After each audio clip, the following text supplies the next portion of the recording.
cerrado y te vamos a escuchar durante los 20 minutos. Okay. Veo que también está Azucena Mecalco, ¿verdad? Hola, ¿qué tal, Azucena? Vamos a comenzar la mesa primero con Danae Cecilia, esperemos que se conecte, junto con Magdalena Arbizu. Ya veo que está ahí Danae.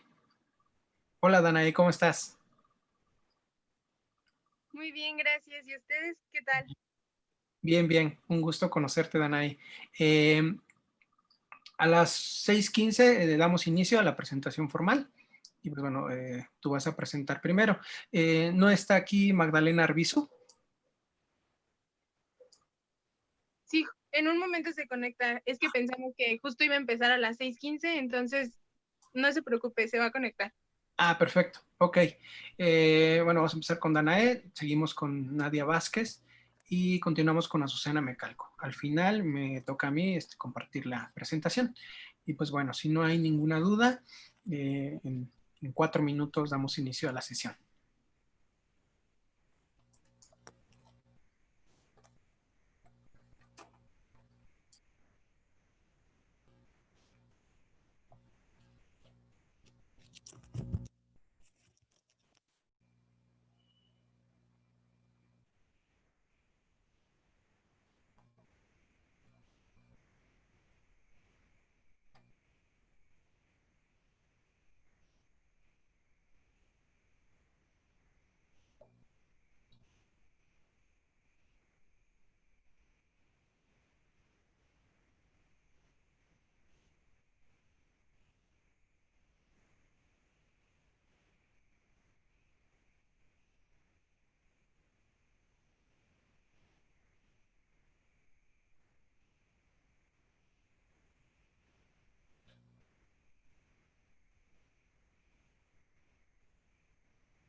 Hola, ¿qué tal?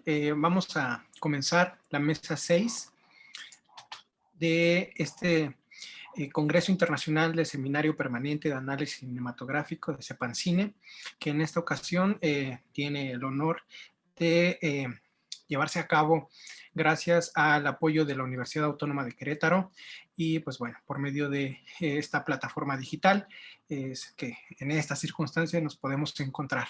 Esta mesa se titula Pantallas de la Violencia. Tiene una duración desde las 6:15 hasta las 20:15 minutos. Estarán presentes Danae Cecilia Garduño Pérez y Magdalena Arbizu Lesser, que van a presentar la ponencia titulada Ver al miedo, miedo al ver. Ellas son parte de la comunidad de la Universidad Autónoma de Querétaro. Después tendremos a Nadia Vázquez Díaz, que proviene de la Universidad Autónoma Metropolitana Unidad Azcapotzalco, con la ponencia Estética de la Melancolía en el Cine de Terror.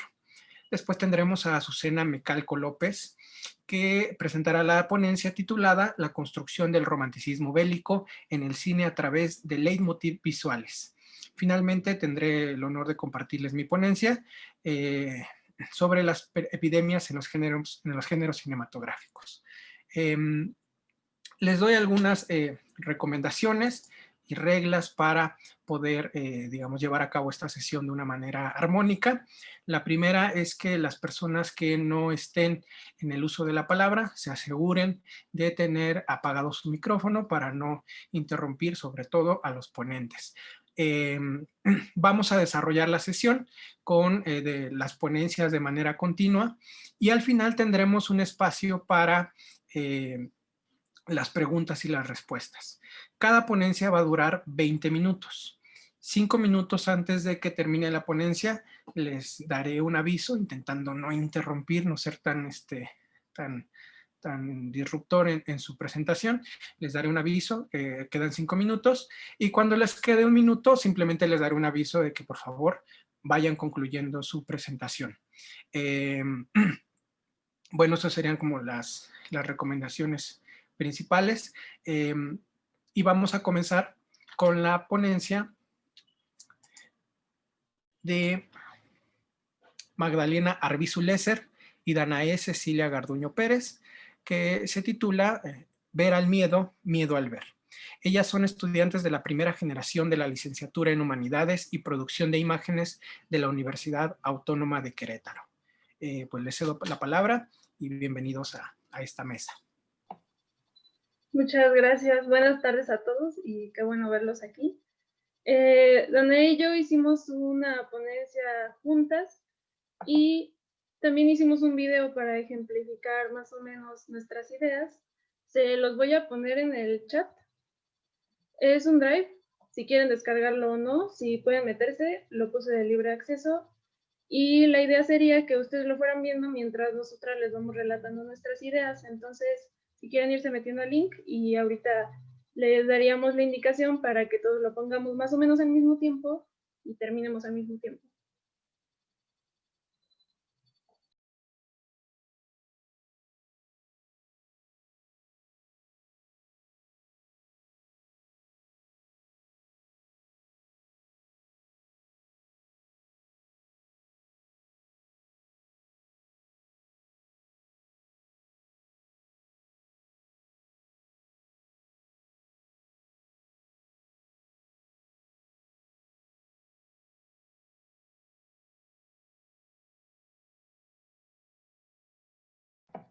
Tal vez ya tengan el video, no sé si alguien quisiera decirme si se puede ver. Sí se ve. Sí se ve. Muchas gracias. Entonces, si quieren darle play y les vamos contando Danae y yo. Nuestra ponencia se titula Ver al miedo, miedo al ver. Y nosotras pensamos que el estilo de vida humano está inundado por los continuos cambios que hay en la tecnología y los nuevos usos que éstas le dan a las imágenes. Nuestro entendimiento crece a la par de nuestras percepciones. De niños, se nos enseña lo fundamental de ellas para que posteriormente hagamos uso de esos conocimientos para generar nuevas imágenes y mejore nuestro entendimiento sobre situaciones, sentimientos y otros elementos de la vida. Las imágenes son un poderoso instrumento en nuestros días. Son un instrumento de comunicación que ha acompañado al hombre desde la antigüedad y que en la actualidad se ha convertido en una herramienta de consumo. Una imagen puede influir, persuadir e incluso atemorizar a cualquiera. Dentro de ellas, es evidente el dominio de lo visual sobre el resto de los sentidos, siendo este el que más influencia tiene en la mayoría de las personas. La vista, siendo tan rápida, nos permite percibir y generar cierto tipo de ideas y elementos que permanecen impresos en cada uno de nosotros en una fracción de segundo. La visión es una experiencia directa y es fundamental para el aprendizaje y la comprensión del entorno, pues al ver, descubrimos, percibimos y experimentamos haciéndonos conscientes de algo que eventualmente podremos llegar a reconocer y saber. El cine como arte que se vale del audiovisual Interpela los sentidos del espectador para que éste recuerde y reaccione.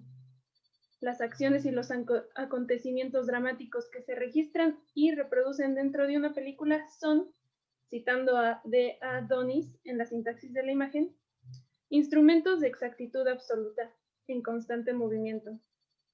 Es decir, el movimiento es el elemento visual dominante dentro del cine, por el cual obtenemos una experiencia real y próxima, ya que nos identificamos con él a partir de las experiencias de vida previas. La mímesis como característica de las obras de arte da la oportunidad de que películas, series o videos causen miedo por su potencial a traspasar la realidad. El miedo porque la imagen traspase la pantalla es lo que mantiene atento al espectador, y no necesariamente hablando de un traspaso como el que sucede en películas como El Aro, de 2002, o El último gran héroe, de 1993.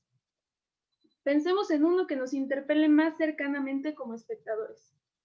Que el traspaso signifique una preocupación porque esto podría suceder en mayor o menor escala a mí, o a mi familia, o a mis amigos, y que justamente la curiosidad que atrae al espectador sea lo que lo ponga en riesgo. Un riesgo parecido a una maldición que se presente al observar una película, o de simple curiosidad porque aquello que hemos visto nos pueda ver. Pues en cierta medida, la mirada a las imágenes funciona de igual manera que la mirada a un espejo. Para poder observar el espejo, necesitamos ponernos a la vista de este. Según la Real Academia Española, miedo, de latín metus, que significa temor, es la angustia por un riesgo o daño real o imaginario. Lo imaginario nace de todo aquello que percibimos por los sentidos. Se configura en la mente y se traduce en producciones de diversas índoles. Una de ellas es la artística, que se vale de las emociones para llegar al espectador, por medio de sonidos e imágenes visuales. Como seres humanos tenemos la capacidad de generar imágenes relacionadas con diversas sensaciones y emociones, entre ellas el miedo, que proviene de la información que captamos en nuestra cotidianeidad, oculta en imaginarios colectivos que surgen, en gran medida, de lo que observamos en las pantallas y lo que sale de ellas. Cada espectador decide a qué película, video o imagen enfrentarse, ya que el observar se encuentra en una posición vulnerable en la que él también puede ser visto por la imagen. Con ello, es probable que existiendo tanta variedad de imágenes, opte por que es muy probable que cause, en principio, una relación horizontal entre imagen y espectador, la cual podrá cambiar para el final de la película, donde el espectador salga atemorizado y cubierto entre sus sábanas, lo cual sería un indicio de que la relación espectador-imagen se ha vuelto en diagonal. Ahora el espectador ve por encima de él a la imagen, teniendo admiración y o temor hacia ella. O en otro escenario, sería probable que el espectador saliera triunfante y valiente de la sala de cine, alardeando que la película no le causa ningún temor. En este caso, el espectador ve por debajo de él a la imagen, cambiando la relación con esta. Gracias a que la percepción personal del mundo afecta lo que vemos y cómo vemos, en este caso las películas, estas no pueden alejarse de la experiencia propia. Es por eso que aunque las películas nos mantengan aterrados, queremos seguir viendo, ya sea por saber el desenlace, por curiosidad, por morbo, o para alejarnos de la realidad, o porque simplemente nos remite a ella. Nuestras ideas suceden gracias a que existe un estímulo contingente, en este caso, sobre una escena que nos ponga en una situación de alerta, para luego producir miedo.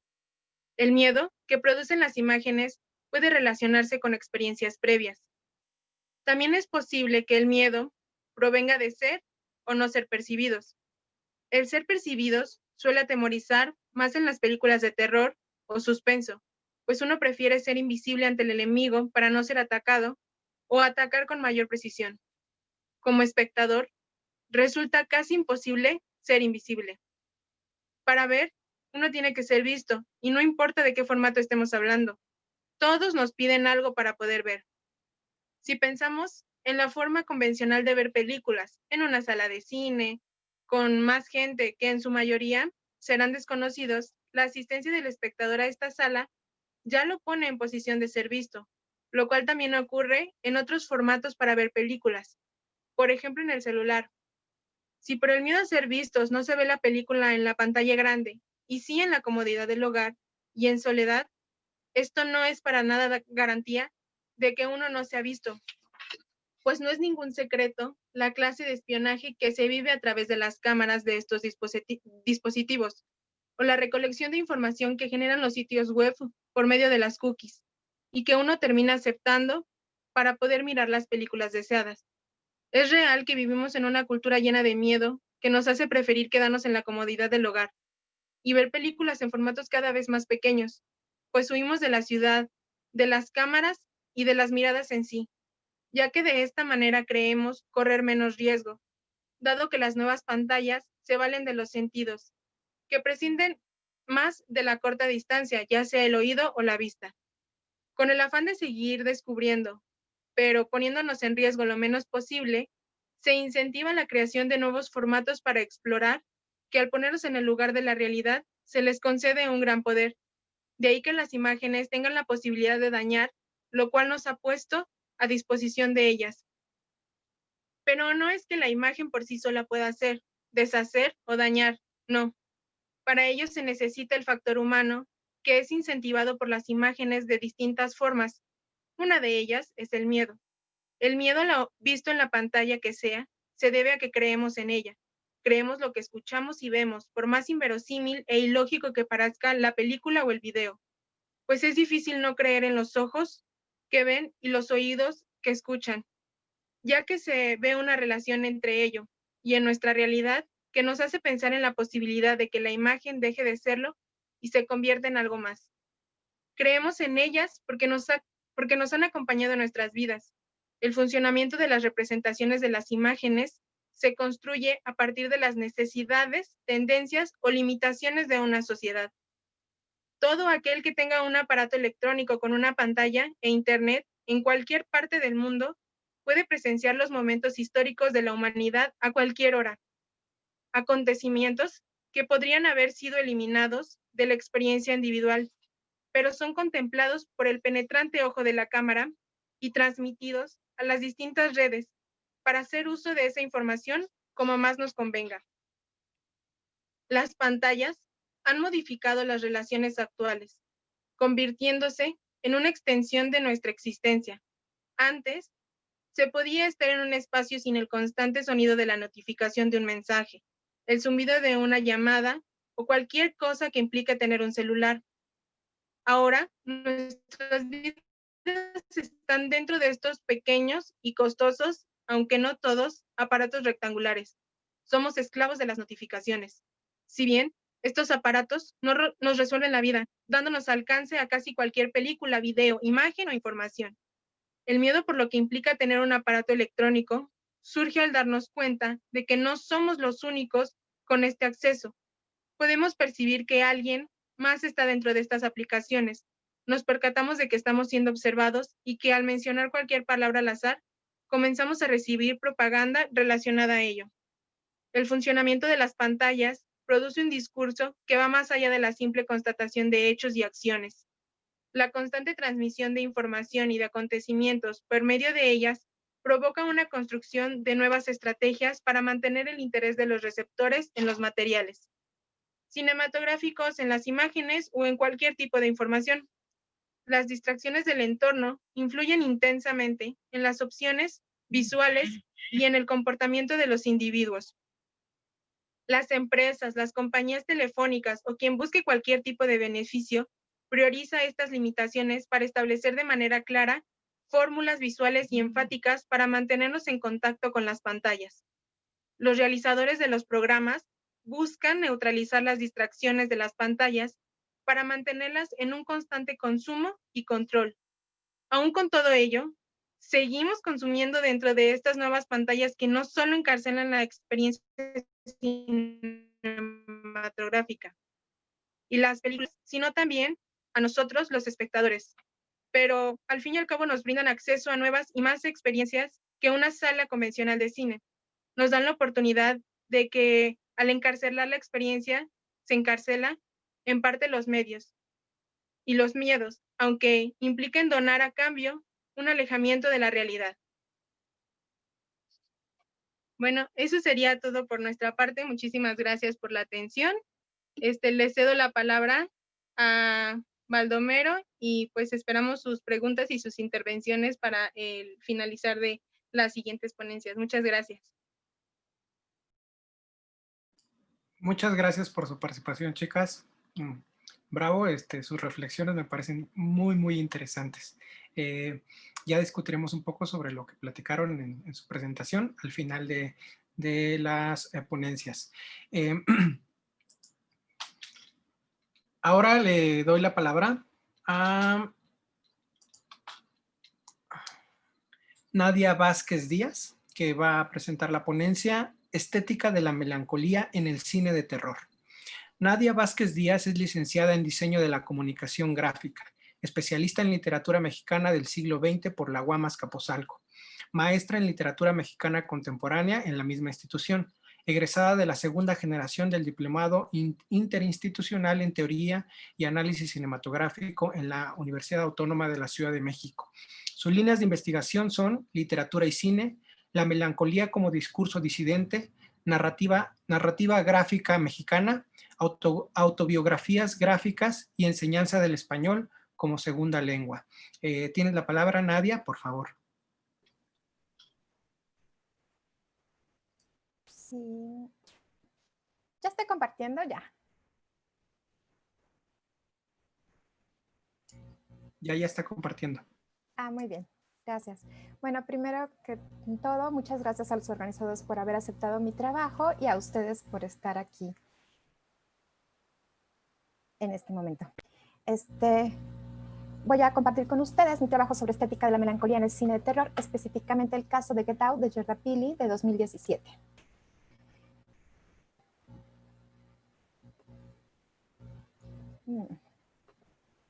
Muy bien. Hablar de melancolía es muy complejo, el término es antiguo y ha sido problema de estudio de diferentes disciplinas como la medicina, el psicoanálisis, la psiquiatría, la historia del arte o la filosofía. Según Lidia Camacho, y cito, considerada por la tradición como un humor o temperamento de rasgos tristes, parece, sin embargo, favorecer una sensibilidad exaltada que ha dejado su impronta en la creación de algunos artistas. Fin de cita. Como el que hoy me ocupa, el director Jordan Peele. Según la RAE, melancolía es tristeza vaga, profunda, sosegada y permanente, nacida de causas físicas o morales, que hace que quien la padece no encuentre gusto ni dominan las afecciones morales y tristes. Y ya en desuso, bilus negra o atrabilis. Los conceptos con los que se relaciona de forma común son tristeza, soledad, apatía, depresión, pero a lo largo de la historia, grandes creadores de muchas disciplinas se consideran melancólicos, por lo que otros conceptos como la creatividad y la conciencia de sí también se han considerado parte de la definición. Pensemos en el protagonista de Get Out, Chris, quien es un fotógrafo, por lo cual tiene una actividad de tipo creativo. En este trabajo realizo una breve genealogía del término, así como una búsqueda plástica de la representación, pues esta ha sido determinante para la creación de signos relacionados con el concepto de melancolía y que ante esa aparente pasividad con la que se le relaciona, aparecen en productos visuales de lo más diverso como es el cine de terror. De tal forma que el haber elementos que se repiten constantemente en la iconografía se conforma el significado del término como una estética reconocible en el ideario social. Empecemos con un poco de historia. En la antigüedad, los griegos definieron la melancolía como un desequilibrio en los humores corporales que llevaba a la tristeza y al desinterés del mundo, y desarrollaron una terapéutica para su tratamiento. El primer caso documentado fue Demócrito, el que reía con risa amarga y crítica ante su realidad, a quien Hipócrates definió como un melancólico, por lo que es evidente que para ese momento ya existía una descripción sintomatológica y se había desarrollado un tratamiento. De ese periodo tan aparentemente lejano proviene su relación con un padecimiento o enfermedad que habrá de repetirse hasta nuestros días, aunque con muchas variantes que trataré de explicar con mucha brevedad.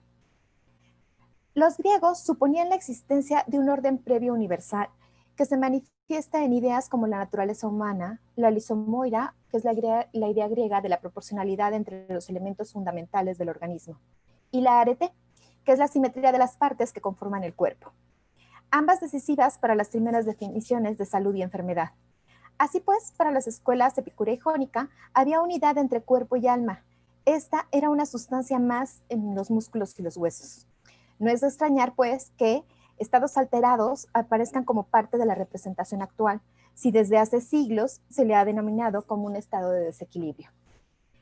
La salud que llevaba a la formación del hombre libre se relacionaba con la ascesis o arte de sí, la dietética y en general con la armonía de los 4 elementos que constituyen la naturaleza y por tanto a los seres humanos: lo húmedo, lo seco, lo frío y lo caliente, agua, tierra, viento y fuego. De esta forma, la medicina y la filosofía estaban unidas y la salud era pues un problema ético que tenía que ver con la decisión de llevar una vida equilibrada. Pero desde el punto de vista del alma del individuo, era un temperamento biológico que dictaba al emocional y viceversa, pues cuerpo y alma son uno. Entonces, un melancólico, además de tener exceso de bilis negra, poseía ese temperamento, o sea, era proclive a eso, ¿no? Aquel de personalidad obscura, fría y seca, como el humor predominante, reservado, misántropo y de apariencia ausente, triste, amargo e impasible. Conceptos que siglos adelante fueron retomados en el romanticismo. ¿Les suena a personajes que hemos visto en la pantalla grande? O mejor aún, específicamente a esas representaciones de la monstruosidad humana. Piensen en el de su preferencia. Ese desequilibrio, a pesar de ser un padecimiento, tenía un tratamiento terapéutico establecido. No tenía un valor negativo.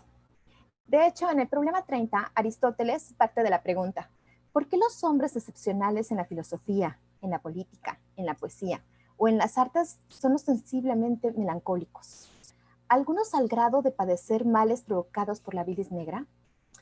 En dicho cuestionamiento puede percibirse que la creatividad y la reflexión profunda fueron relacionados con la bilis negra desde esos tiempos.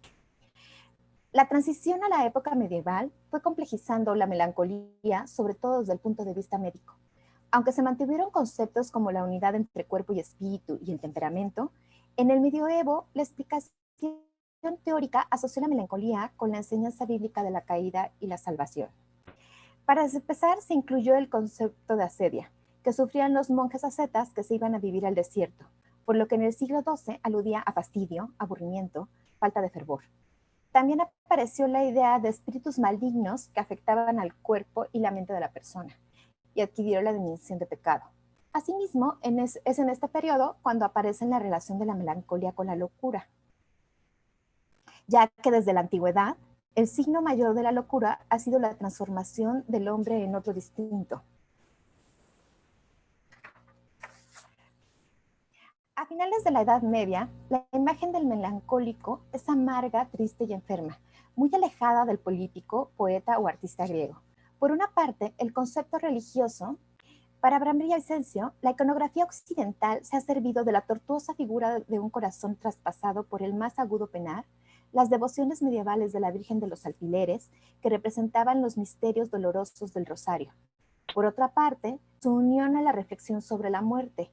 No es fortuito que una de las empresas iconográficas asociadas a la melancolía sea la calavera.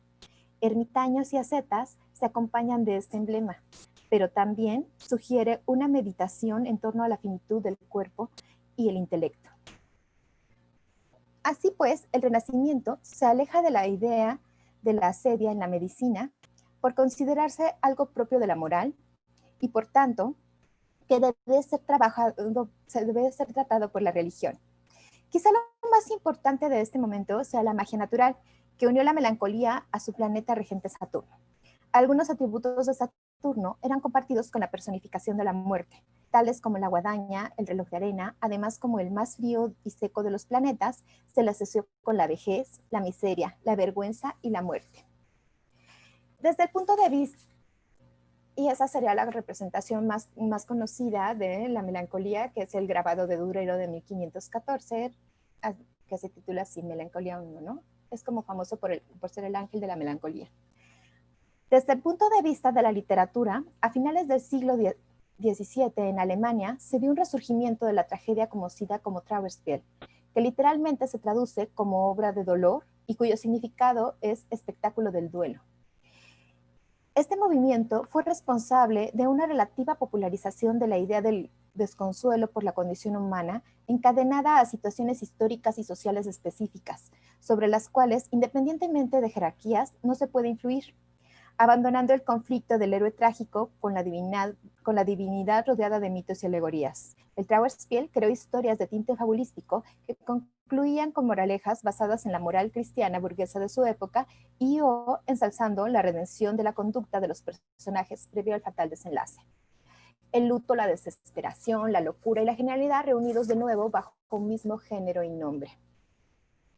Voy a saltar un poco algunas épocas por cuestiones de tiempo, pero les voy a presentar algunas representaciones pictográficas más recientes que están relacionadas con la melancolía. Estas las tomé de la exposición de ese mismo nombre de melancolía que se presentó en el MUNAL en el 2016. Entonces tenemos ahí una de David Alfaro Siqueiros, Mujer llorando, la de Germán Quedovius, La dama de las violetas, y Emilio Basbiaud, La de Suicida, que fueron ejes temáticos de esa exposición, como se puede ver, por ejemplo, en La tristeza extrema, estas representaciones trágicas de la muerte y la contemplación. Vamos a ver. Más tarde, ya hablamos del siglo XX, bueno, finales del XIX, siglo XX, Freud en Duelo y Melancolía establece la relación de esta última, de la melancolía, con la pérdida de un objeto que se nos escapa de la conciencia y encuentra ahí su relación con el duelo. Si bien los estudios psicoanalíticos y posteriormente los psiquiátricos se centraron en la depresión, se reconoció la gran complejidad de la bilis negra. En Get Out habría que establecer al protagonista como un personaje melancólico que sufrió una pérdida importante desde muy joven, como él mismo señala, no conoció a su padre, que ya es de por sí una pérdida, pero más importante aún resulta la muerte de su madre a los 11 años, deceso del que se siente responsable. Si bien es cierto que la melancolía es una afección médica, que aún en la actualidad se trata en la psiquiatría, también representa un discurso que desde sus inicios médicos a la fecha se ha extendido más como del tipo sociocultural. El desencanto, la desesperación, la tristeza caótica se ha generalizado, por lo que el discurso melancólico actual, tal como en sus orígenes, es una postura ética o una actitud que se toma por decisión. En el arte se reconoce como la creación de ambientes, personajes y situaciones relacionados con la pérdida o carencia de algo significativo que lleva a una búsqueda, a la reflexión profunda sobre sí mismo, la realidad circundante, a la tristeza y angustia que provoca el distanciamiento. Que ve el mundo a través de su filtro blanco y negro, que aunque son pocas las imágenes verdaderamente que se muestran del trabajo de Chris como fotógrafo, sí se alcanza a percibir que él tiene esta como mirada triste, ¿no? Que además es así descrita en el filme por el dueño de las galerías, cuando le dice que las imágenes que él captura son tan brutales y melancólicas que le llaman mucho la atención, ¿no? Bueno, para concluyendo, ya sea por ser parte de la constitución fisiológica, una enfermedad del alma o una actitud existencial, el significado de la palabra melancolía se ha formado a través de los siglos, al menos en Occidente, como una sutil y desesperanzada añoranza. Hay momentos históricos más propicios a este sentimiento, como las reflexiones de posguerra, los cambios de siglo, o los periodos de transición económica o de cambio de paradigmas universales. En general, momentos en los que la realidad discorda con el pensamiento humano de lo que debería de ser el mundo. Es por eso que en periodos de abundancia económica también aparecen con fuerza porque esos momentos evidencian los contrastes riqueza-pobreza, vanidad-humildad, bienestar como un egoísmo, entre otras ideas que Occidente ha formulado como estados de equilibrio deseable para la humanidad. No es de extrañar entonces que Get Out presente una crítica hacia la distinción étnica que raya en el absurdo, con ironía que provoca esa risa amarga, parecida a la que les conté sobre Demócrito. El romanticismo respondió a la racionalidad y cientificismo del siglo de las luces con lo fantástico, sobreponer la emoción y los sentimientos sobre la razón.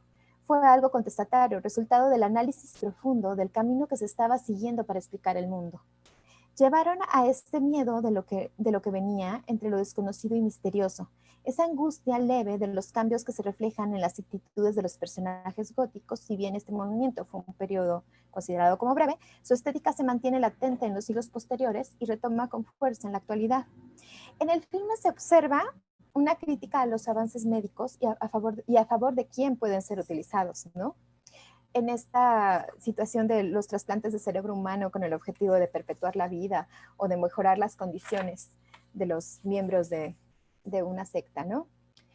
Como señala Bartres, pareciera que la condición melancólica surge con gran fuerza en la cultura cuando al transcurrir del tiempo se derrumban los valores tradicionales y se pierde el sentido de la historia.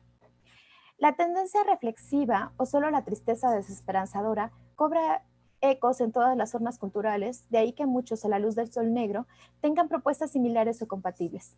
A veces uso de gamas cromáticas oscuras, en ocasiones cercanas a la monocromía, pasajes en los que la naturaleza se muestra misteriosa o temible, como bosques, cuevas o el mar embravecido. Son elementos que han sido utilizados en el arte desde hace siglos como representaciones de la melancolía.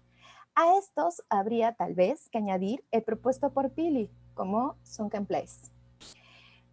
Y pues bueno, eso es todo por mi tarde. Espero que mi propuesta de lectura haya cobrado sentido para ustedes, como lo cobra para mí. Muchísimas gracias.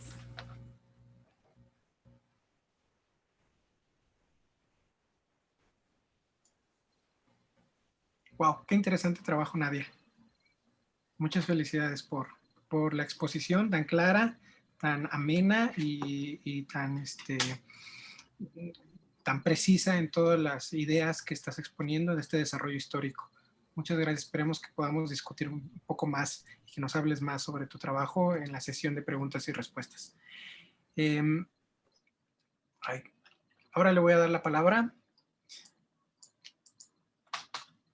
a Rosa Azucena Mecalco López, quien va a presentar la ponencia titulada La construcción del romanticismo bélico en el cine a través del leitmotiv visuales. Rosa Azucena Mecalco López es maestra en comunicación con línea de investigación en cine por la UNAM, participante de los talleres de intervención de la ciudad, coordinados por el maestro Óscar González en Medellín, Colombia, y directora del cortometraje La Especia Humana para En Metro Aficunam. Azucena Mecalco ha participado como redactora en la revista en línea Viceversa y como ponente en el primer coloquio de Hermenéutica e Investigación en Comunicación y Periodismo 2013, el Congreso de Cognición y Comunicación 2019 y las jornadas de actualización para personal docente del Instituto Politécnico Nacional. Rosa Azucena Mecalco, tienes la palabra. Muchas gracias. ¿Será posible dejar de compartir la pantalla de Nadia para compartir la mía? Sí, creo que tendría que ser Nadia la que tiene que darle dejar de compartir. Estoy intentando, pero no lo logro. En la parte de en medio de la plataforma, de la ventana de la plataforma, ahí viene el botoncito de compartir pantalla, el botón verde, y ahí probablemente... Ahí. Excelente.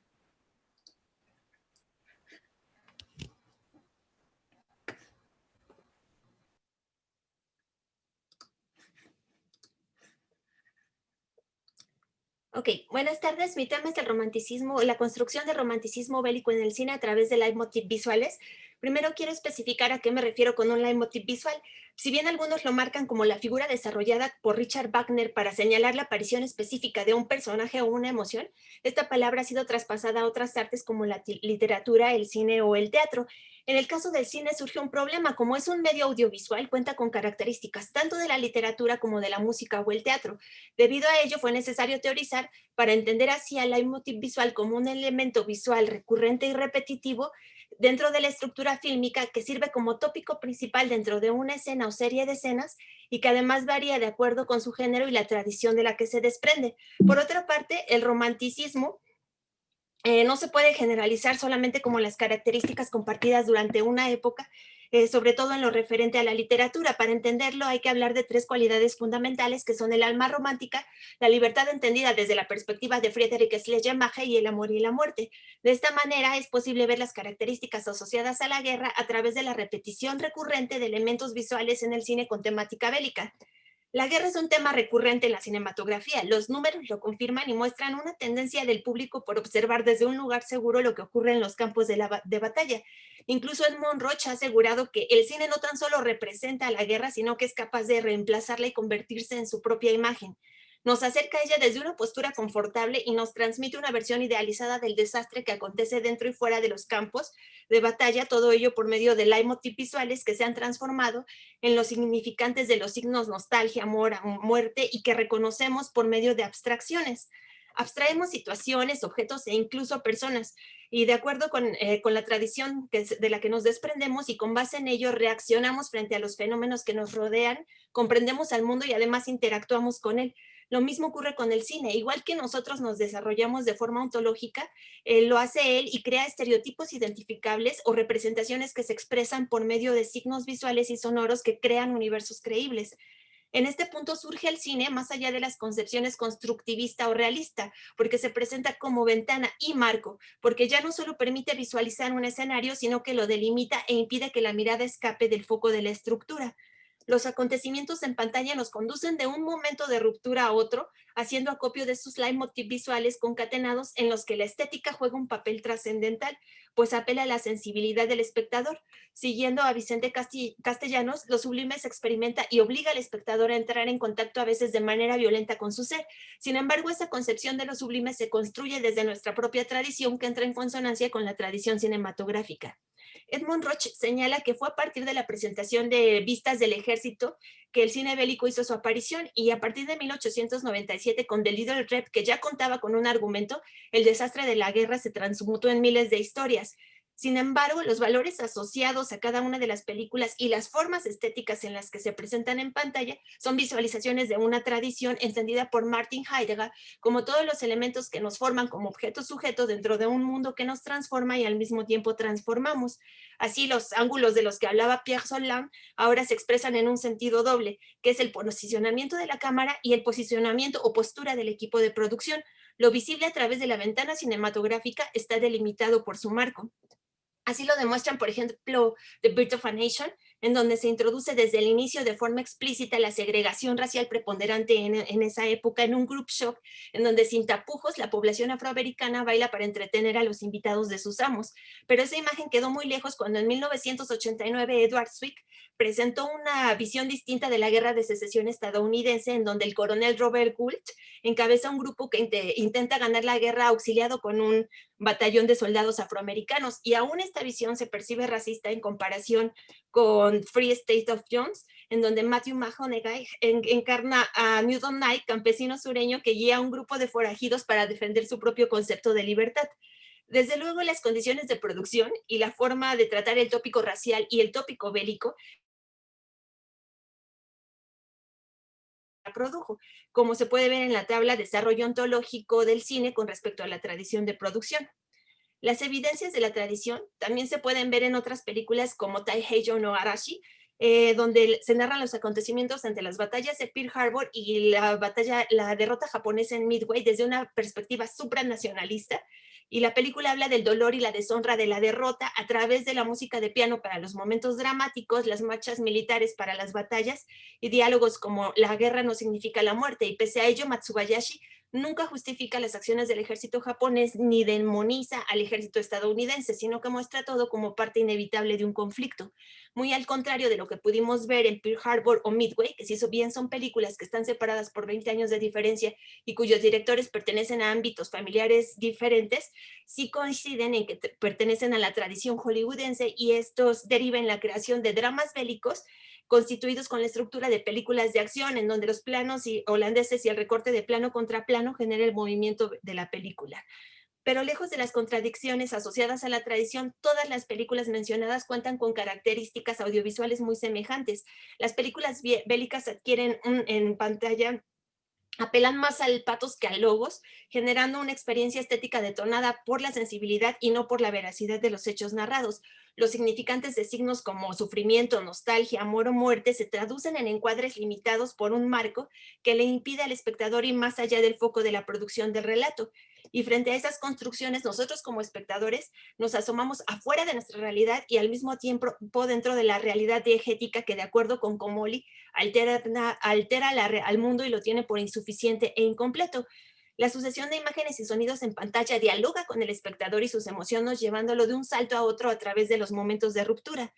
Pero más allá de esa tradición, los filmes con temáticas bélicas cuentan con una característica fundamental, y es precisamente eso, la escasez en momentos de ruptura de la narrativa. Este fenómeno se debe principalmente a que los personajes se encuentran sumergidos en un conflicto que escapa de las capacidades de libre albedrío. Si bien en la senda que los conduce a su fin último pueden tomar algunas pequeñas decisiones, están limitados por la realidad diegética, porque nuevamente el marco en el que se ensambla la narrativa aparece como frontera, ya no solo entre el espectador y lo que visualiza, sino incluso entre el personaje y su capacidad de elección. Así vemos, por ejemplo, a Taketoki Washizu en la adaptación de Mapek de Akira Kurosawa, Kumo no Suyo, en donde el personaje solamente, su destino ya está determinado por la profecía del viejo fantasma, e inmerso en esa dinámica del destino únicamente puede realizar 8 elecciones que crean momentos de ruptura. Lo curioso de esta película es que, a diferencia de otras, en el momento de ruptura, el foco principal no está en Toshiro Mifune, sino en las condiciones que lo llevan a tomar una decisión. Por otra parte, en películas del estilo Saving Private Ryan, en donde los personajes deben cumplir una misión, el argumento se mueve sin permitirles decidir. Así lo manifiestan incluso los personajes con diálogos como el que aparece en la pantalla. El capitán Miller solamente toma 7 decisiones a lo largo de la película, porque en la guerra no parece haber lugar para el libre albedrío. Los personajes difícilmente pueden seguir alguna elección, y pese a ello la verosimilitud del relato no se pierde, por que está construido con tensión dramática y con un punto focal en las historias. Así las relaciones familiares, las amistades o cualquier otro tipo de historia se vuelven tópicos legítimos derivados de formaciones arquetípicas enraizadas en los constructos sociales, independientemente de la nacionalidad de la película. Y dentro de cada una de esas películas surgen similitudes estéticas y estilísticas que configuran los espacios en los que se mueve la historia, que son los leitmotiv visuales. A través de la ilusión, la imagen cinematográfica compone una realidad y le da verosimilitud. Pese a la paradoja que de ello puede derivar, la imagen cinematográfica alcanza un grado de realismo material y metafórico. Esa simulación le otorga su carácter de significante tanto de signos materiales como intangibles, ya sea elementos palpables como la artillería o conceptos difíciles de asir en el contexto cotidiano, pero fácilmente identificables en la pantalla, como el amor o la tristeza. En el momento en el que estos significantes se transforman en habituales de un género, acción, momento o emoción, adquieren su calidad de leitmotiv visual y fungen así como mediadores entre el estereotipo, la noción de realidad, el reconocimiento de la historia en pantalla y el espectador. Una película que sintetiza todo el recorrido bélico a través de leitmotiv visuales es 1917. Con únicamente 9 momentos de ruptura, el trabajo de Méndez cuenta con casi todos los elementos mal llamados clichés por los críticos cinematográficos y que, sin embargo, responden a una función estética y permanecen disimulados por la composición completa del filme. Como se muestra en la tabla 1, la película cuenta con 13 de los 15 leitmotiv más utilizados en el cine bélico, exceptuando por locura y fanatismo que sí aparecen en otras películas como Jojo Rabbit o Apocalipsis Now. El leitmotiv visual más recurrente en esta película es la hermandad, la cual se deja ver no solo en la premura de Blake con el traveling que lo sigue por las trincheras para poder llevar la orden que salvará el batallón de su hermano, sino también en las referencias que hacen los soldados a su tiempo, al tiempo que han compartido juntos, o en los múltiples encuadres grupales. Esa indicación a la guerra como magnificadora entre familias, camaradas y naciones se aprecia también en películas como Pearl Harbor, Vámonos con Pancho Villa o Von Ryan's Express, en donde vemos a Joseph Ryan desde los primeros minutos en un medium shot que llega hasta close-up, bebiendo en medio de un grupo de soldados italianos que lo acaba de salvar del ejército nazi. El deber es otro de los conceptos que se ilustra con frecuencia en las películas bélicas, como en The Big Red One, en donde la tensión y la gravedad de la misión se enmarcan por los múltiples close-up a los rostros y las acciones de los personajes, mientras que el long shot se utiliza para mostrar la prueba a la que ellos se enfrentan, que es un juego muy recurrente en el cine de temática bélica. El concepto del deber también sirvió como una fuente primigenia del argumento de Die Brücke, en donde el momento de ruptura que separa el segundo del tercer acto presenta la exaltación del deber y el patriotismo, porque tras una serie de plano contra plano, en donde los jóvenes soldados observan a sus superiores huir en un camión lleno de heridos, y que por cierto los miran en toma subjetiva desde la perspectiva de los jóvenes, ellos deciden quedarse a cuidar un pueblo fantasma. Por otra parte, aunque en 1917 la muerte se ubica en el 7º lugar de frecuencia de leitmotiv visuales, es un motivo manifiesto en todas las películas de cine bélico, ya sea de forma explícita a través de cadáveres o implícita por medio de elementos como una mujer que se cubre el rostro tras la destrucción, un disparo al cuadro de Hitler o unas zapatillas pendiendo del cielo. Incluso las películas cómicas como MASH incluyen como parte de su narrativa estos leitmotivs, sobre todo los de la amistad y el deber. Se generan así patrones que terminan por ser reconocibles en asociación con el tema de la guerra. Fue por eso que con la incorporación del sonido, el color y los avances tecnológicos y digitales al cine, las posibilidades de crear contextos bélicos sublimados se multiplicaron.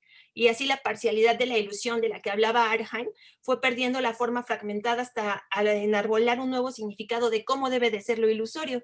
Incluso las películas de denuncia o con tradición antibélica hacen uso de los motivos visuales que enaltecen la vida en medio del campo de la batalla, y tal es el caso de Born on 4 July, en donde los escasos momentos en que vemos a Ron Kovic peleando, lo vemos incluso desafiar a la muerte para seguir cumpliendo con su deber como soldado hasta que su cuerpo cae en medio del follaje de colores cálidos en contraste con la sangre roja que brota de su boca. Otro ejemplo es Jarhead, que denuncia la inutilidad de la guerra e incluso del cuerpo militar, pero al mismo tiempo refuerza los ideales de la valentía y la hermandad a través de múltiples encuadres grupales. También lo podemos ver en Nanjing Nanjing, en donde si bien Chuan Lu muestra o logra mostrar los polos de la formación humana, de la psique humana, sigue creando el planteamiento de la guerra como un espacio en donde la hermandad y el honor se anteponen a la muerte y emplea el blanco y negro para acentuarlo. El uso del blanco y negro como forma dramática en una época en donde se recurre al color para técnicas digitales para colorear películas completas, como señalan Metzman y Varela, es un recurso que se emplea con frecuencia para tratar de reproducir la estética del neorrealismo, aunque en Latinoamérica también se le asocia con el cine político, y se aprecia en otras películas como Schindler's List o Soldados de Salamina, en donde no solo se encarga de marcar la diferencia entre el pasado y el presente, sino la visión idealizada de la escritora que busca un héroe que en realidad nunca existió. El romanticismo bélico cuenta además con dos grandes elementos de coincidencia, la paleta de color y el sonido. Al hacer un recorrido somero, podemos observar, como se muestra en la tabla 2, que la guerra cinematográfica es cálida. No solo debido a las explosiones e incendios, la estética de la guerra busca los amaneceres, los atardeceres y los rayos reflejados en el mar. Los colores del otoño se hacen presentes y en contraste los colores vivos para los momentos de paz acrecientan la sensación de calidez en el filme. Desde esta perspectiva, 1917 se caracterizó por exaltar el uso de contrastes en colores vivos y verdes como base para las escenas principales del ejército inglés, colores cálidos para las batallas y colores opacos para los enemigos, además de que presentó una escena de brillante estructura estética que de forma irónica recuerda un pasaje del libro de Eric María Remarque, Sin novedad en el frente, que es la que aparece en pantalla y es la metáfora de las bengalas y las explosiones. Desde luego existen excepciones a esta paleta de color, basta mencionar Merry Christmas, Mr. Lawrence y Understanded, ambas producciones filmadas en tonos más fríos que el resto, pero que no por ello se vuelven una generalidad. El cine bélico construye mundos creíbles y reconocibles para el espectador, en donde la pantalla queda. Películas animadas usan el mismo tipo de paletas de color. La calidez en la guerra se manifiesta por medio del color, pero el sonido adquiere también un papel fundamental. No es un medio de acompañamiento, sino el miembro de un conjunto que logra perfeccionar la atmósfera o introducir al espectador en el ambiente, además de jerarquizar las situaciones y el espacio temporal. Películas como Vámonos con Pancho Villa, La Escondida, Taiheiyo no Arashi, Taiheiyo no Tsubasa Patton o La Generala o The Big Red One introducen de manera inmediata al conflicto a través de las bandas y los alientos metales y las percusiones que recuerdan a las bandas militares y que, como bien señala Alejandro Pachón, recurren al acento nacionalista a través de estos elementos. Sin embargo, entre los años 70 y 80, directores como Francis Ford Coppola recurrirían a la música preexistente popular para sus películas. Así artistas como The Doors, The Dixie Cops, The Animals o The Rolling Stones hicieron su aparición en la guerra con canciones seleccionadas como medio de identificación con las emociones del protagonista o, por el contrario, de manera irónica o hasta empática, para contrastar la imagen y el sonido. Aunque no toda la música persistente sea anempática, deja de lado los preceptos de las clásicas marchas militares para generar un nuevo tipo de conexión con el espectador. De esta manera escuchamos, por ejemplo, a Johnny Wright cantando Hello Vietnam. Las palabras se adhieren a la música country, mientras observamos desde la posición del espejo a los jóvenes indiferentes mientras pierden la cabellera, como introducción en Full Metal Jacket. Los leitmotiv visuales que le brindan a la guerra su carácter de espacio místico e ideal no se reducen solo al uso de artillería o uniformes, sino que van más allá, crean una realidad en donde el conflicto se reviste de características reconocidas como positivas socialmente. Christian Heape incluso ha declarado que en los estadounidenses utilizan como fuente de referencia el cine para hablar de la guerra de Vietnam, pero no solo en la guerra de Vietnam, sino también el resto de los conflictos bélicos y otros fenómenos llevados a las pantallas que terminan por adquirir una forma poética en favor de la tradición que los produce. Por medio de los leitmotiv visuales, asomamos la mirada a la ventana de la destrucción revestida de la poética visual y sonora, sea cual sea el marco en el que se le inserte, y los escasos momentos de ruptura no bloquean la fluidez de las historias o los acontecimientos, pues porque estas películas no están diseñadas para tener grandes giros argumentales, sino para ilustrar hechos, generar empatía o, por el contrario, generar o propiciar antipatía frente al otro, materializado siempre en colores opacos, porque en la guerra solo los héroes brillan. Opuestas a esta tradición ontológica cuasi genérica, existen películas como Las tortugas pueden volar o Incendie, en donde la guerra se presenta de manera grotesca y naturalista y se vuelca sobre los protagonistas en cárceles putrefactas o desiertos inhóspitos. El cine bélico y su constante producción a nivel mundial, así como los motivos visuales y musicales que lo guían de manera casi generalizada, nos dice más de la sociedad que lo produce que del conflicto bélico que relata. Al ver cada una de estas películas, valdría la pena preguntarse qué clase de sociedad somos, y mientras descubrimos la respuesta es necesario analizar este tipo de películas y el desarrollo ontológico para comprender la evolución que ha sufrido el cine desde las primeras vistas del ejército hasta las cintas actuales, en donde la tecnología permite abrir ventanas cada vez más extensas al mundo del filme. Gracias.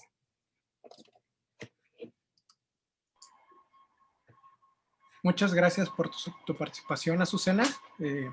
También un gran trabajo, interesante, y que va a prestar, creo que se presta para para el diálogo y para la discusión en torno a las ideas que has planteado. Muchas gracias. Ahora, bueno, me presento yo.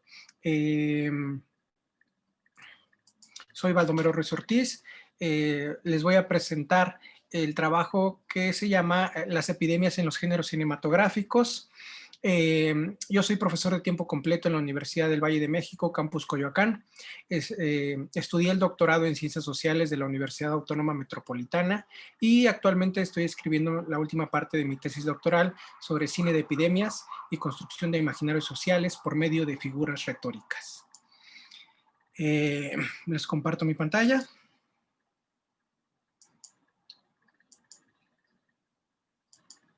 Ok. No sé si ahí ya puedan ver la presentación. Sí. Perfecto. Muchas gracias.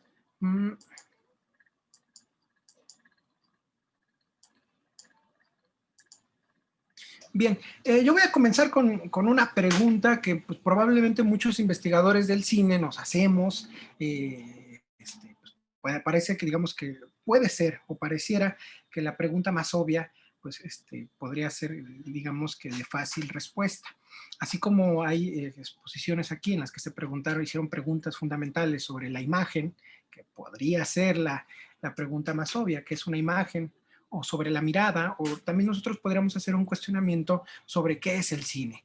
Esa respuesta que en un primer momento podría parecer fácil, se vuelve compleja. ¿Qué hablamos cuando hablamos de cine? Pues podríamos estar refiriéndonos a un dispositivo tecnológico, nos referimos a un ritual, a un acto de ir ante una pantalla y vivir una obra de ficción o de cualquier otro tipo. Estamos ante una obra de ficción, estamos ante un espectáculo colectivo.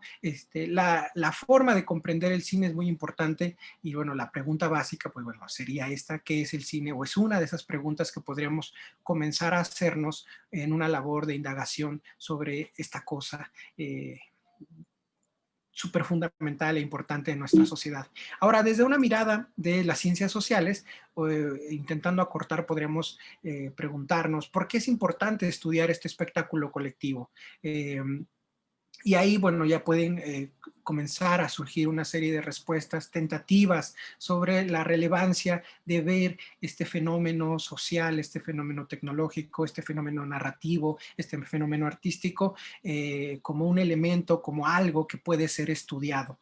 Y bueno, de manera más precisa podríamos preguntarnos qué podemos aprender de nosotros mismos y de nuestra sociedad por medio del estudio del cine. Preguntas similares se las han hecho diversos investigadores a lo largo de la historia y a mí me interesa compartirles un par de respuestas de dos investigadores a los que yo considero sumamente interesantes. El primero de ellos es Edgar Morin, sociólogo, uno de los primeros sociólogos que se interesó en estudiar de manera seria, profunda, el cine. Él en algún momento de uno de sus trabajos que hizo sobre este arte cinematográfico, sobre el arte cinematográfico, dice que al fin, por primera vez, mediante la máquina, a su semejanza, nuestros sueños son proyectados y objetivados, son fabricados industrialmente, compartidos colectivamente. Ahí se ve la influencia que tiene incluso del psicoanálisis, en el cual hay una interpretación de los sueños como proyecciones de nuestros temores y nuestros deseos. Edgar Morin, bueno, haciendo alusión a esa metáfora muy común que hubo desde los primeros años de la historia del cine a la hora de intentar interpretar ese espectáculo colectivo, circuló, era muy común la metáfora de ver el cine como un sueño con los ojos abiertos, un espacio en el que el espectador entraba y veía imágenes que podían o que parecían ser producto de su imaginación en una proyección que representaba, en el que el espectador se identificaba y se proyectaba. De una manera más contemporánea, otro investigador, siguiendo las ideas de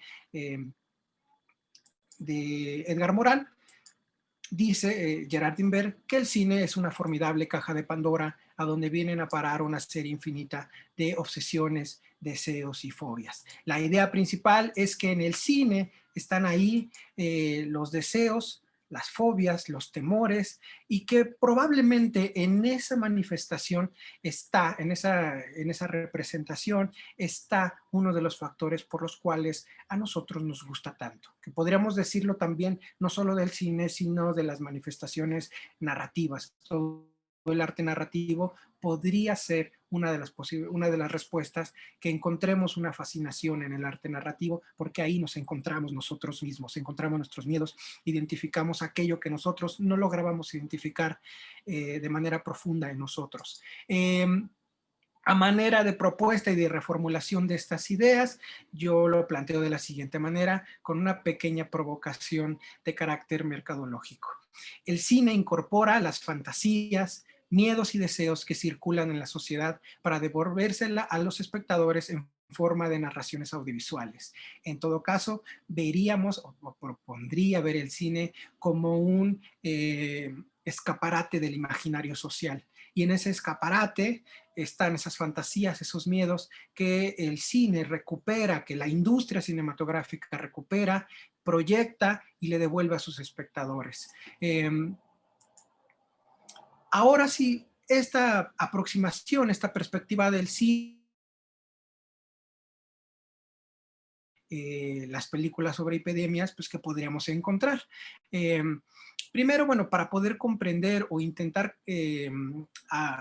abordar esa gran cantidad de películas, es un tema, el asunto de las epidemias, es un motivo, es una situación que se pueden enfrentar en diversas películas.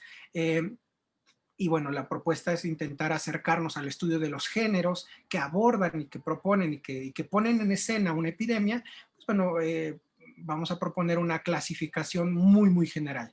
La primera tendría en uno de sus extremos, en este universo en el que aparece, en el universo de géneros en el que aparece las epidemias, encontraríamos el cine fantástico.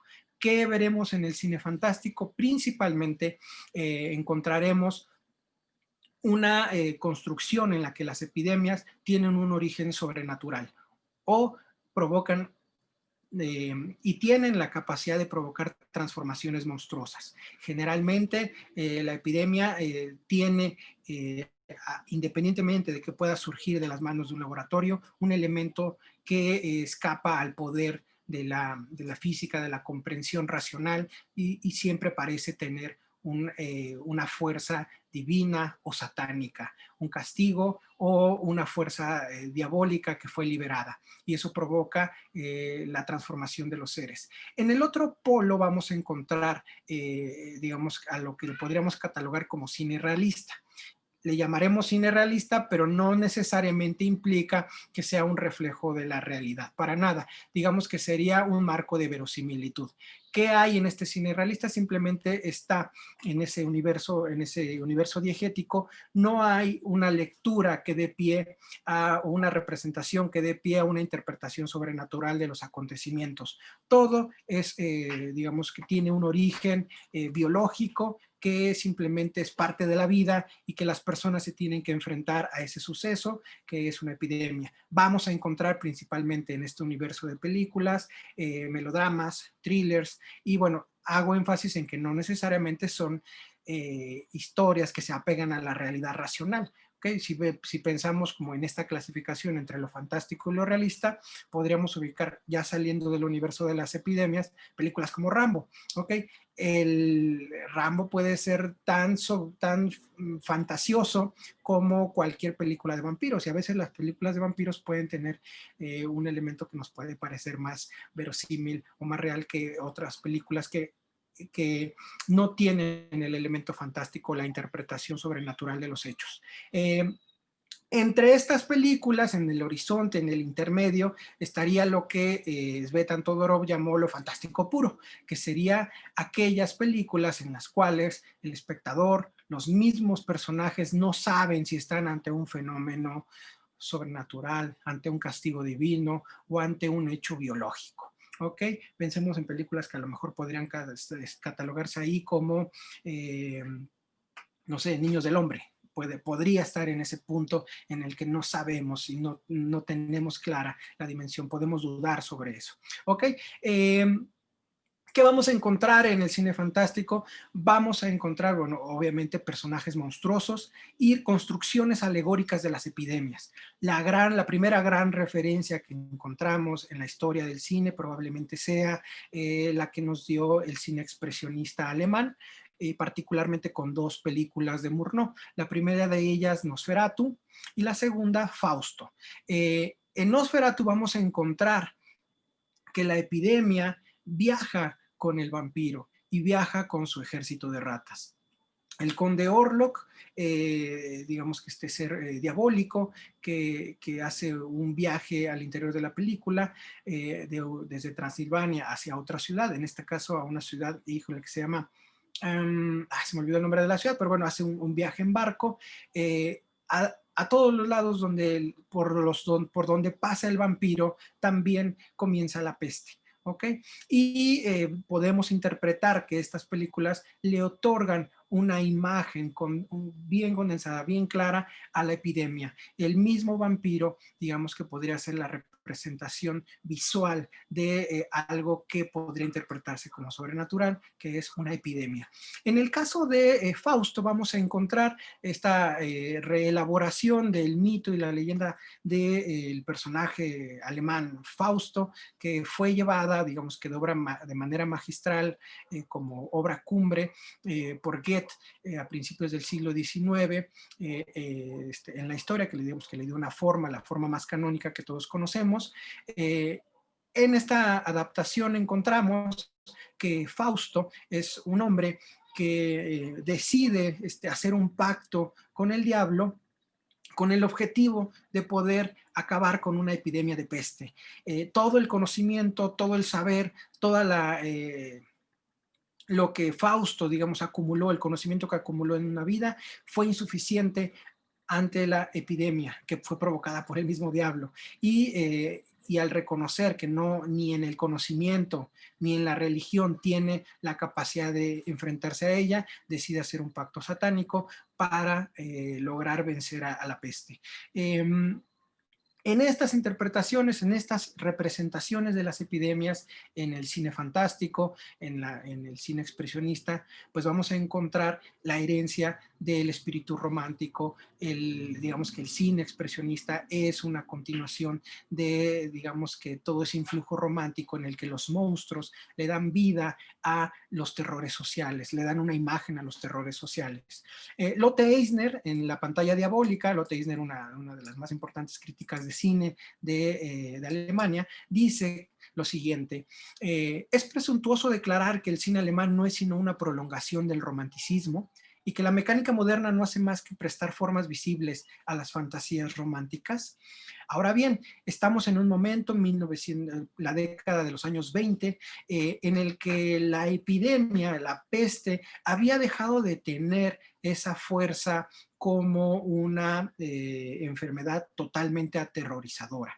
A finales del siglo XIX, un discípulo de Pasteur, Alexander Yersin, descubrió el bacilo que la provocaba. Entonces, toda la mitología, toda la serie de ideas que había en torno a la peste como un castigo divino, como un castigo incluso diabólico, digamos que dejó de tener la misma fuerza para aquellos que encontraron en el pensamiento científico y en la microbiología una respuesta, y poco tiempo después los primeros tratamientos y los primeros sueros que podían enfrentar digamos que podían contener la fuerza de esta enfermedad. Y bueno, es clásica la interpretación de que en estos años, digamos que esa representación alegórica también tiene que ver, o las construcciones diabólicas y monstruosas que se hacen en el cine alemán, tienen que ver con esa etapa de crisis y de derrota que vivieron después de la Primera Guerra Mundial. Encontramos, por ejemplo, en esta película, les voy a pasar un pequeño fragmento de Nosferatu, en el cual, bueno, Nosferatu va en barco, en uno de estos barcos, hacia la ciudad donde vive el agente inmobiliario en busca de la mujer por la cual quedó prendado. Y bueno, toda la tripulación del barco muere víctima de Nosferatu, y la interpretación cuando llega el barco solo al puerto es que los habitantes de la ciudad encuentran que hubo un brote de peste en la navegación, durante la navegación.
Ok, ahora quisiera compartirles otro pequeño fragmento de la versión de Nosferatu de los años 70 que hizo Werner Herzog, la adaptación. Creo que esta secuencia, que es sumamente, para mí, a mi gusto, perturbadora, llena de melancolía, y bueno, me gustaría ver también qué opina después Nadia sobre lo que vamos a ver. Es la representación de la ciudad durante la peste, donde el vampiro ha matado a una gran cantidad de la población y la gente, pues bueno, ya no sabe qué hacer.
Wollen Sie mit uns trinken?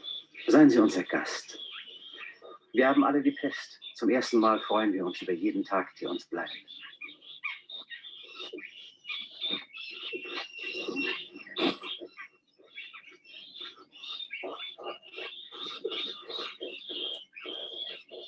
Nos encontramos aquí ante una representación por medio de contigüidad del vampiro.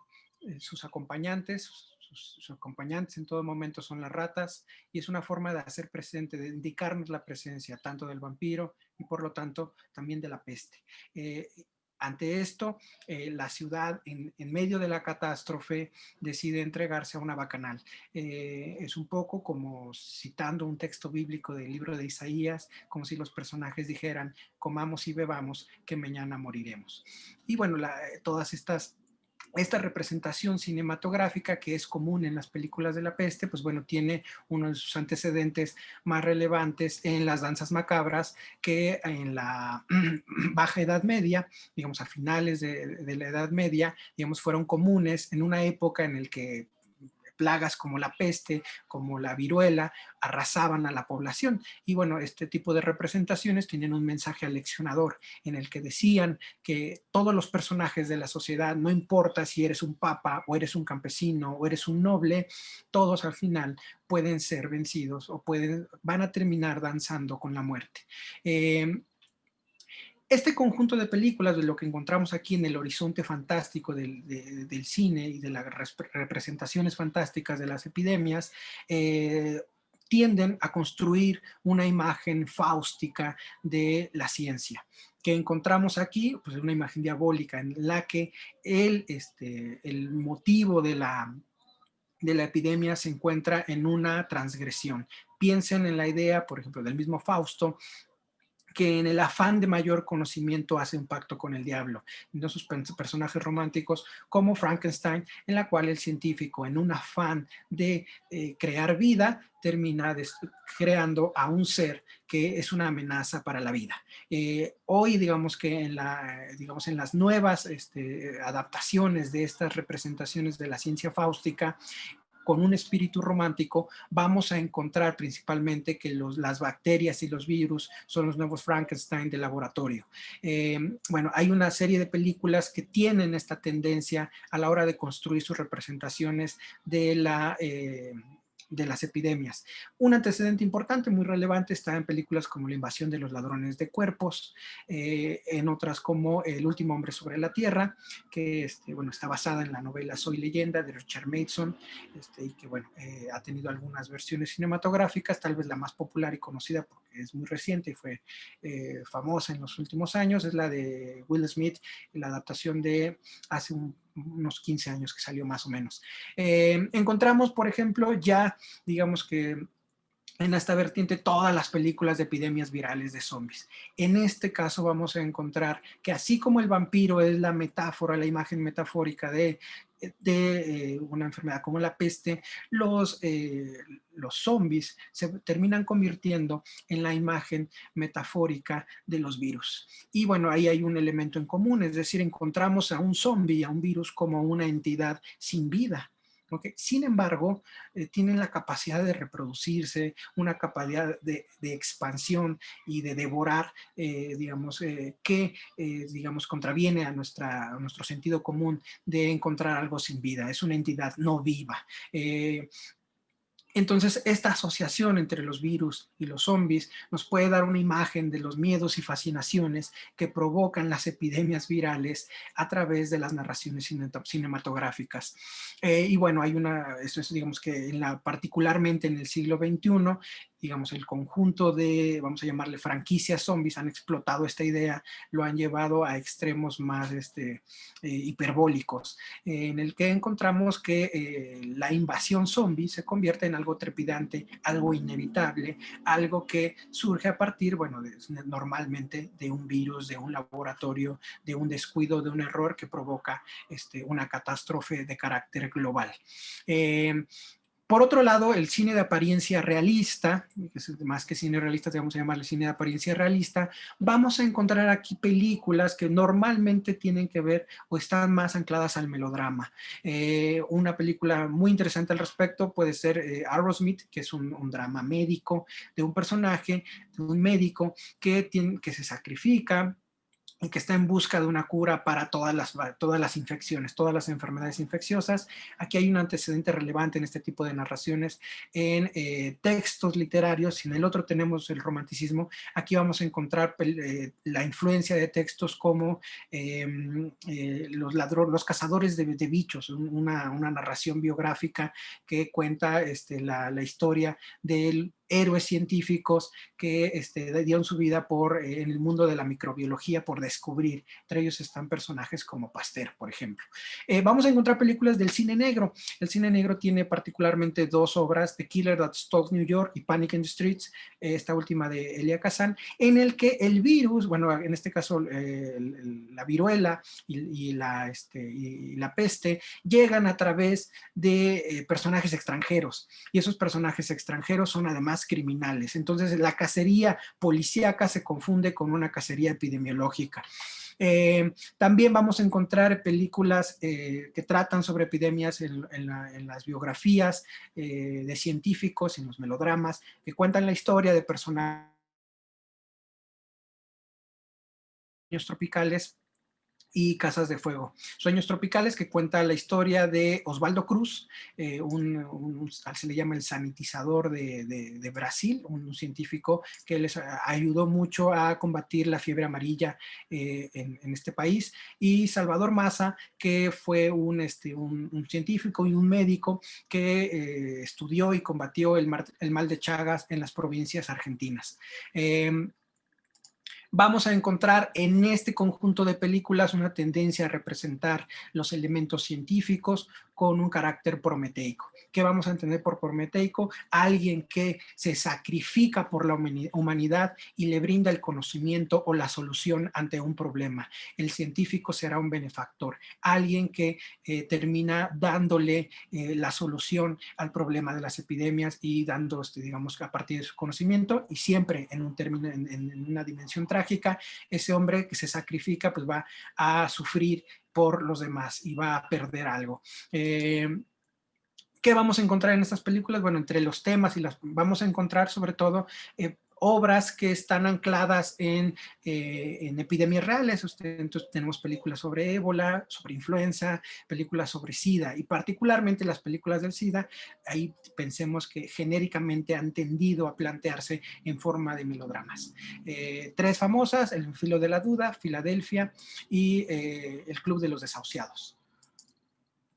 También vamos a encontrar una gran cantidad de thrillers, tal vez el más interesante, que a mí me parece más perturbador, es La amenaza de Andrómeda, de 1979. Y bueno, tenemos una película mexicana muy, muy interesante que se llama El año de la peste. De verdad que es una película muy actual. Si la vemos hoy en día, vamos a sentirnos, vamos a ver que los guionistas y el director fueron muy, muy finos a la hora de comprender nuestro sistema político, porque es una obra de crítica política y bueno, es un thriller que plantea una postura: ¿qué pasaría en la Ciudad de México si llegara una epidemia al estilo de las epidemias neumónicas que arrasaron con las poblaciones en la Edad Media en Europa? Y bueno, es muy actual El año de la peste, y creo que yo la he visto en YouTube por si alguno de ustedes la quiere ver. Vamos a encontrar, bueno, finalmente, ya nada más para concluir, quisiera hacer referencia a algo que dice Susan Sontag en su ensayo magnífico sobre el cine de ciencia ficción, en el que ella plantea que otra de las cosas que la fantasía puede hacer, además de entretener, es normalizar lo psicológicamente insoportable, habituándonos así a ello. Y bueno, simplemente quisiera darles un ejemplo de algo que sucedió durante la epidemia de ébola en el 2015.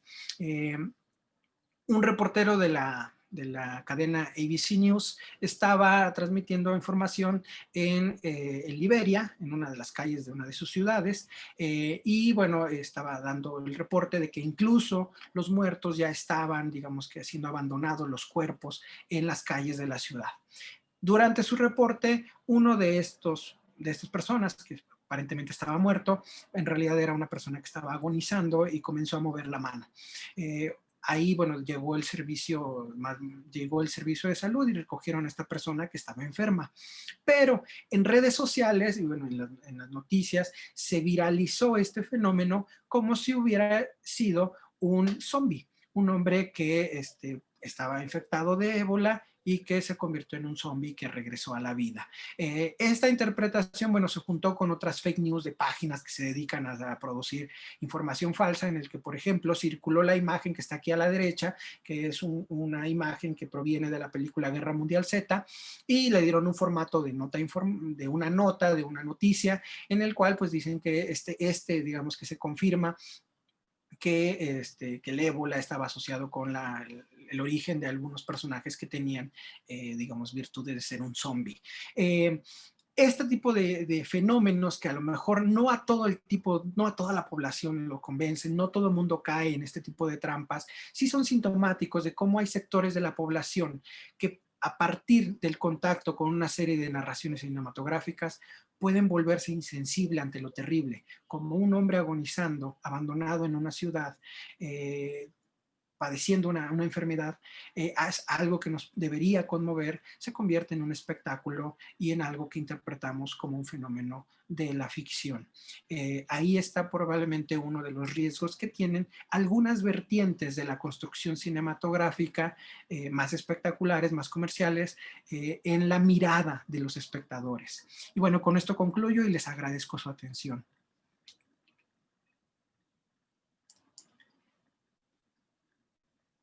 Bien, ahora pues vamos a pasar a la...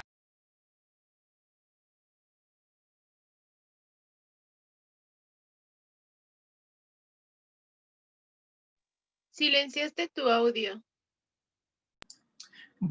Gracias. Voy a comenzar, bueno, vamos a comenzar a la sección de preguntas y respuestas. Si alguien tiene alguna pregunta, la quisiera compartir, el micrófono está abierto, o si la quiera compartir por medio del chat.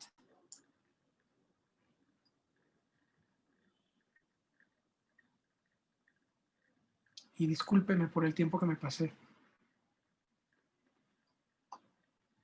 Si alguien quisiera participar, hacer una pregunta, ya sea con el micrófono o en el chat, yo veo una. Jorge Chávez dice que quiere participar. Jorge, por favor.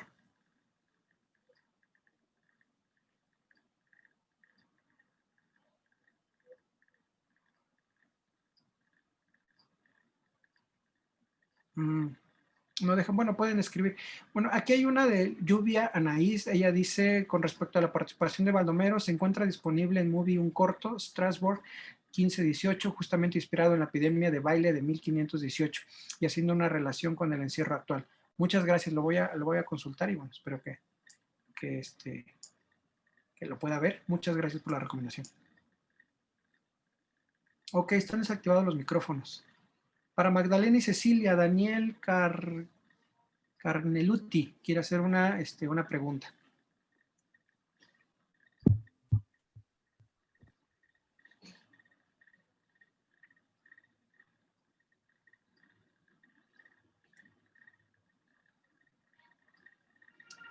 Espera, aprovechando el tiempo en lo que comienzan, bueno, mandan sus preguntas, yo sí le quería preguntar a Nadia sobre particularmente esa escena. A mí me parece muy perturbadora, muy emotiva y muy dolorosa de Werner Herzog, en la que muestra una danza macabra en la ciudad que ha sido arrasada por la peste. ¿Qué tipo de apreciación, lectura o comentarios podría suscitar en alguien que tiene un conocimiento profundo sobre la melancolía? Y realmente la escena sí es como muy impactante. Sí se ve como muy claramente estos aspectos de la destrucción, de la muerte, tantos ataúdes ahí, son estas formas que la melancolía ha tomado durante muchos siglos. Y sí se ve como esta interpretación de la finitud de la vida y eso, y sobre todo esa parte donde todas las ratas están allí, ese contraste entre vida y muerte, que también es como muy común en las representaciones de la melancolía, ¿sí? Y lo que más llama la atención, por supuesto, es esa música fúnebre que parecen lamentos todo el tiempo y que, bueno, me imagino que tú ya las has estudiado más, pero que yo cuando lo veía eran como lamentos constantes y que eso hace que, bueno, se enchine la piel, ¿no?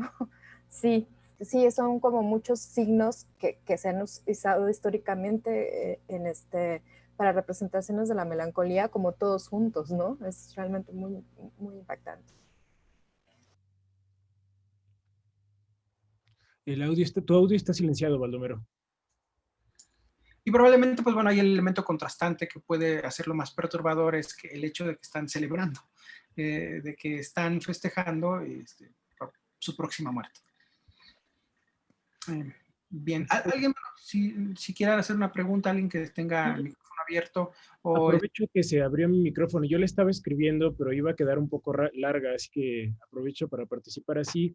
Es una pregunta rápida para Magdalena y Cecilia, porque nunca lo noté de modo, digamos, terriblemente explícito, pero sí entre líneas. Noto en su ponencia una cierta, digamos, melancolía o extrañamiento de la experiencia cinematográfica convencional, que supongo que es algo que estamos viviendo más de uno de nosotros y de nosotras, porque con la cuarentena, entre sensatez y cierres obligados, hemos tenido que alejarnos de las pantallas tradicionales del cine. Pero también lo noté en comentarios, anoté algunas cosas, como esta noción del encarcelamiento de la experiencia cinematográfica, ¿no? Y yo quería preguntarles cuestión de los formatos de las pantallas, si no creen que a través de la hibridación y de la digitalización de las pantallas se abran algunos formatos que valgan, digamos, que sean parte de la transformación normal de los formatos artísticos y que de alguna manera no haya cosas buenas por venir en este formato de encarcelamiento, ¿no? Que en realidad este encarcelamiento no signifique más libertades que encarcelamientos verdaderos. Y por ahí iría la pregunta.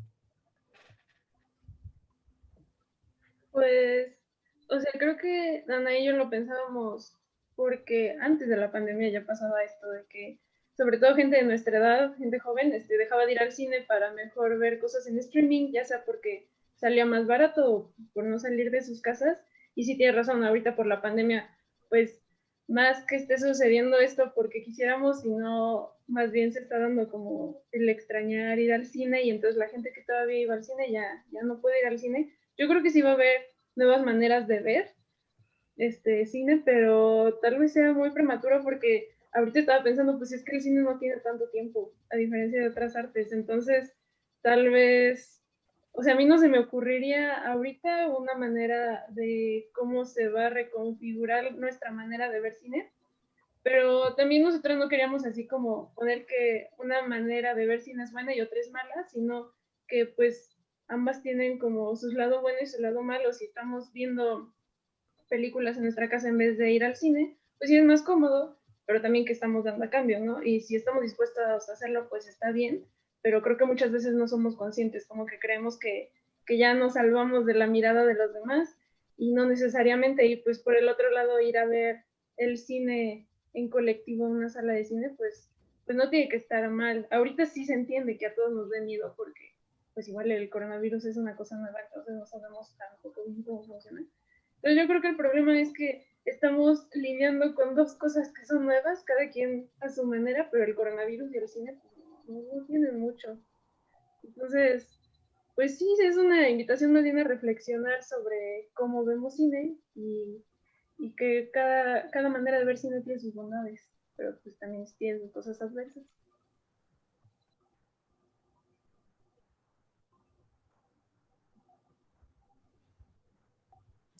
Creo que ya se desactivó. Bueno, ya pueden hablar. Jorge Chávez, que quería participar, creo que tu micrófono está abierto. Sí, ¿No? ¿sí me escuchan? Ok. Bueno, yo quisiera hacer como, más que una pregunta, sí quisiera como que compartir con ustedes una reflexión que hice con sus múltiples exposiciones. Una de ellas, por ejemplo, tomé como base la última de Baldomero y este aspecto del virus y la pandemia, ¿no? Y hace poco fui partícipe, no fui partícipe, más bien yo presencié una ponencia sobre Franco Berardi, que es un filósofo italiano, y él hablaba sobre este aspecto de la pandemia, ¿no? Lo endémico, y él hace una reflexión sobre el cine también, y él decía que el 2019 fue el detonante de lo que está pasando en el 2020, y él toma como parámetro 3 películas, que es Joker, Parásitos, y la tercera no me acuerdo. Y ya que voy con esto, creo que el virus actualmente sí es como zombies y fantasmas y todo este asunto. Bueno, fantasmas no, zombies y a lo mejor vampiros. Pero lo que dice Bifo es que hoy en día a lo mejor el virus o la pandemia es el estrés, ¿no? O como decían en la primera ponencia, es el miedo.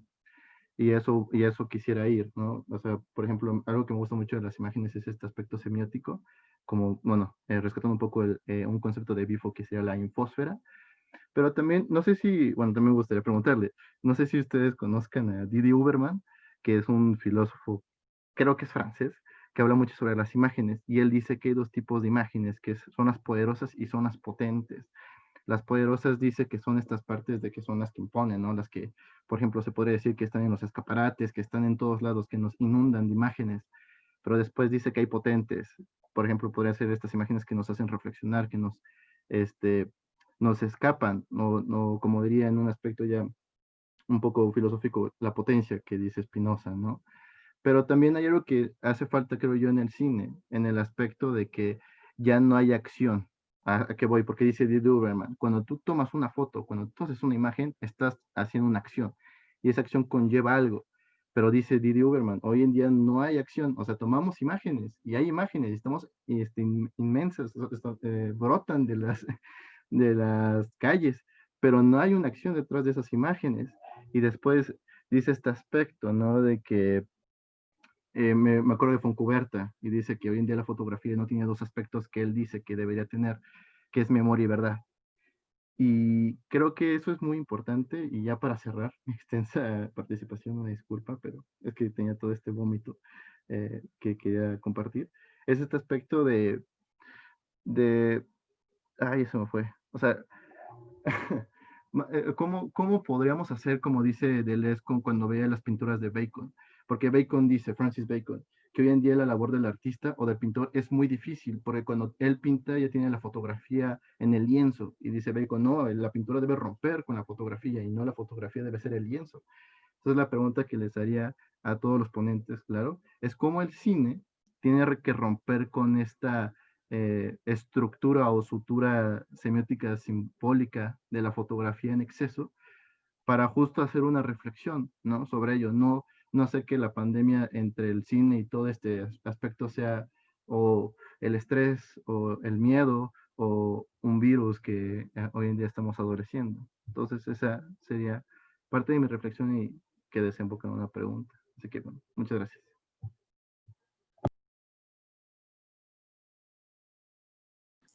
¿Alguien la quiere comentar o responder? Pues a ver si entendí bien. No, bueno, sobre esto de que no hay como en las imágenes, no entendí muy bien cómo lo dijiste, pero a ver si mi reflexión a lo que me recordó ayuda un poco a esto. Por ejemplo, aquí todos más bien tomamos como ejemplos de cine de ficción y a los que llaman cine de realidad también es ficción, ¿no? Me voy a referir más bien al cine documental y en la teoría de documental, Plantinga nos dice que el documental es un cine que, bueno, son obras que dicen la verdad y que es un discurso que nos lleva a la acción, ¿no? Cuando tú ves un documental, lo primero es que, para empezar, sientes que conoces más a fondo lo que está tratando ese producto, ¿no? Como producto cultural. Y por otro lado, esto te lleva a las reflexiones y a una forma de actuar. Él le denomina discursos de la sobriedad y los pone al mismo nivel que tener un discurso político o tener un discurso económico, ¿no? Estos que te van a llevar a la reflexión y también a la acción. Entonces, no sé si como entendí bien todo tu discernimiento, pero eso fue lo que me vino a la mente cuando escuché como toda tu larga participación. Y eso es lo que yo podría como aportar a esa idea que nos compartiste. Gracias.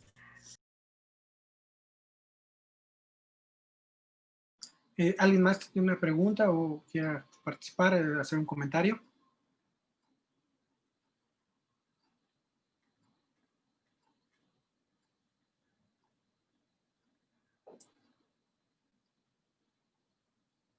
Por aquí, Bueno, León. como no, yo tengo una.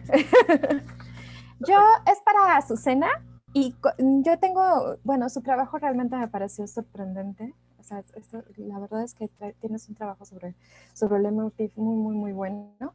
Y sí me surgió la duda sobre sobre que decías de los mal llamados clichés, porque a final de cuentas sí es cierto que, pues yo no me gusta hablar de géneros, no creo mucho en el término, pero bueno, sí nos dan como ciertos elementos que los vuelven como de ese género, ¿no? Entonces estos leitmotivs que tú has encontrado y que se trabajan para este tipo de películas sobre la guerra, ¿cuándo podrías aceptar que un leitmotiv ya se convirtió en cliché?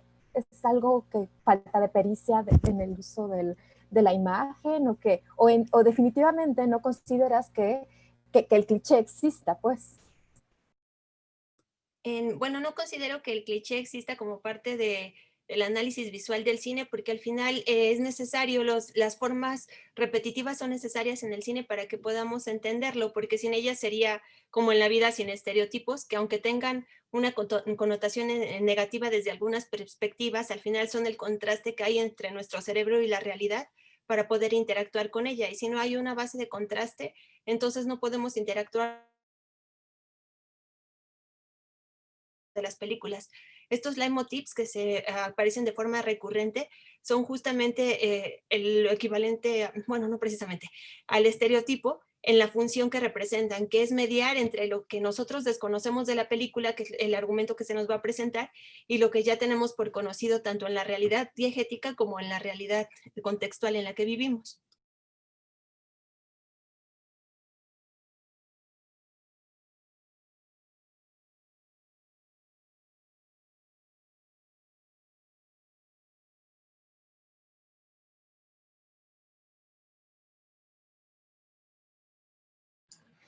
También, bueno, Azucena, de verdad, a mí me sorprendió tu exposición, de verdad, diste una cantidad de información, la manejas de manera perfecta, el dominio que tienes del tema me pareció sorprendente.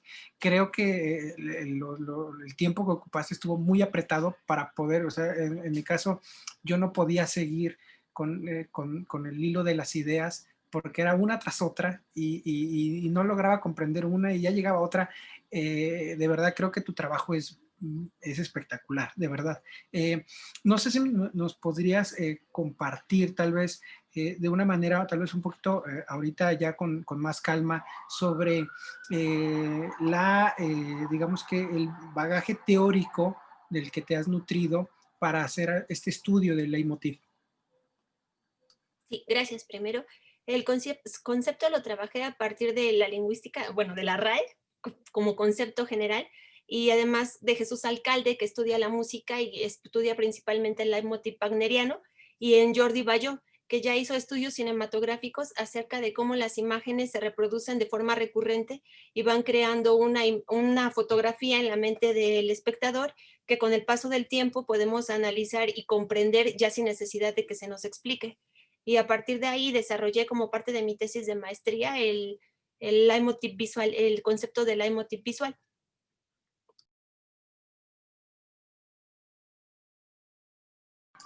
¿Hay otros autores que lleguen a construir este concepto del leitmotiv visual? No. No, ok, perfecto. Bien.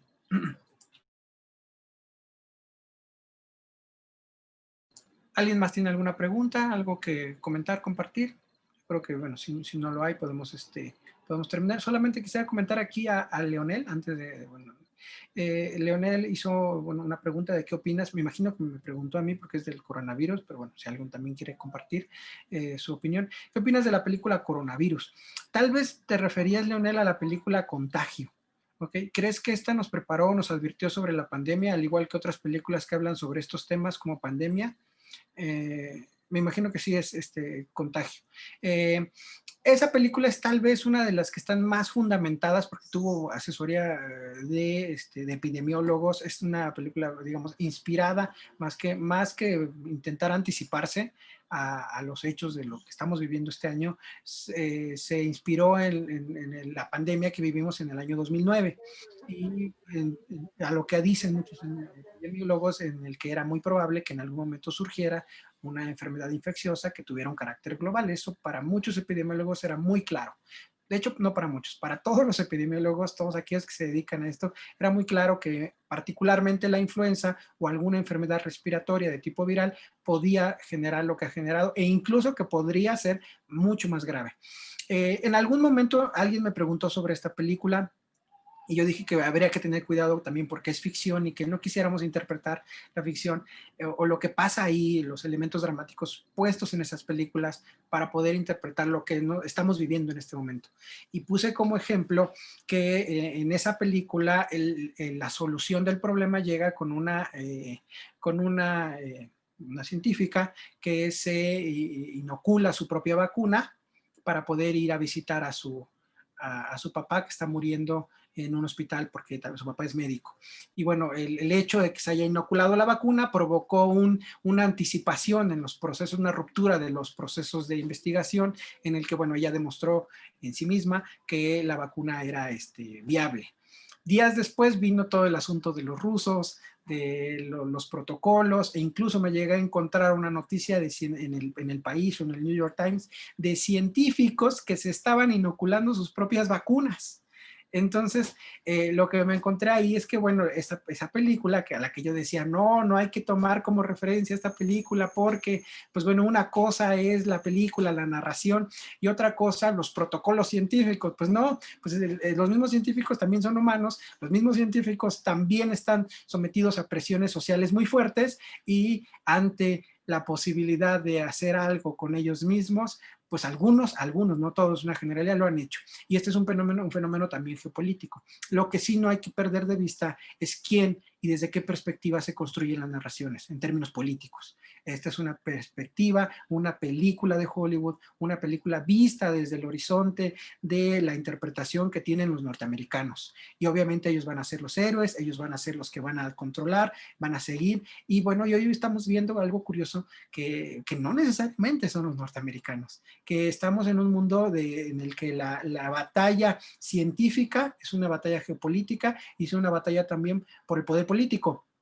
¿Ok? Y por demostrar quién tiene una hegemonía. El que logre hacer la vacuna más eficiente, que logre imponerla, comercializarla, va a marcar también una pauta de poder y de influencia política sobre otras naciones. Y bueno, eso es algo que pues hay que ver también, no dejar de ver desde dónde se hacen las películas, quién las hace, con qué perspectiva, ¿vale? Bueno, no profundizo más. Veo que Kevin Esparza tiene otra pregunta. No sé si ya la hiciste, Kevin, o no las quieras compartir por el micrófono.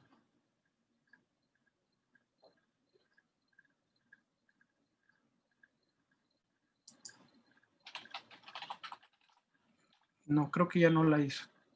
Pues no sé, bueno, no sé si alguien más tenga alguna pregunta, algún comentario. Sí, bueno, la pregunta va para Danae, que sería, ¿cuáles consideras que son los factores que son más generadores de miedo visualmente?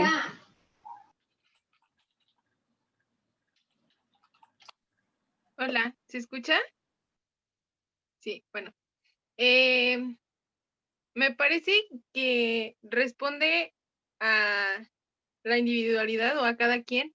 En la ponencia que tratamos, Magdalena y yo hablamos de este proceso que se llama o se remite a un estímulo contingente. Un estímulo contingente surge a partir de una idea o de un pensamiento que tú tengas, cualquier vivencia o algo que te remita.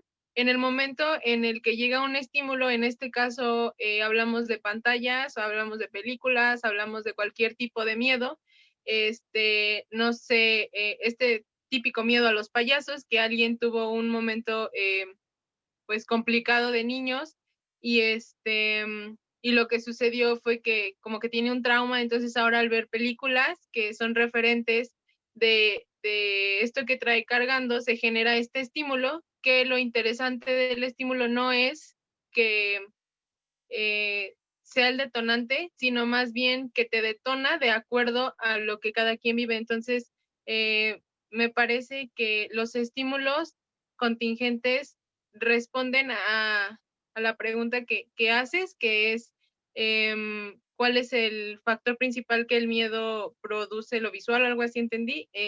Creo que sería por ese lado. No sé si te respondí, no sé si como quedó claro.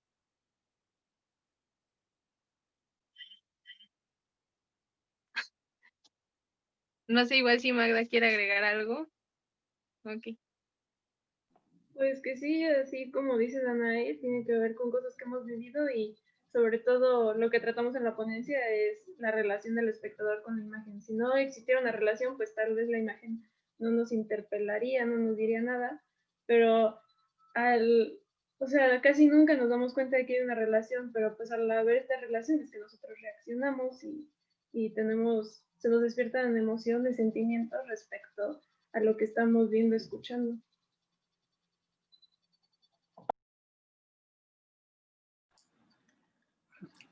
Hay en el chat una pregunta para Azucena. No sé si nos podrías contestar, por favor, Azucena. Yo creo que es un poco diferente el leitmotiv visual de las explicaciones de la imagen de Deleuze, porque Deleuze hablaba justo sobre esta asociación entre la imagen y su función, y el leitmotiv no, sino que solamente es un referente de identificación con el público, para que nosotros podamos reconocer de forma rápida lo que surge en pantalla y crea el argumento.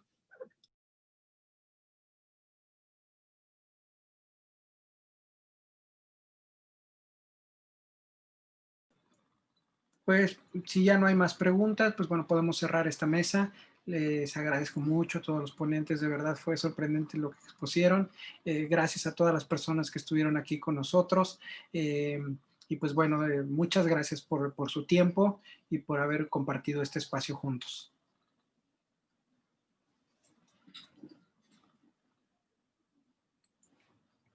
Nos vemos en el Congreso, que todavía tiene 2 días de actividades en las siguientes mesas. Un abrazo a todos. Gracias. Muchas gracias.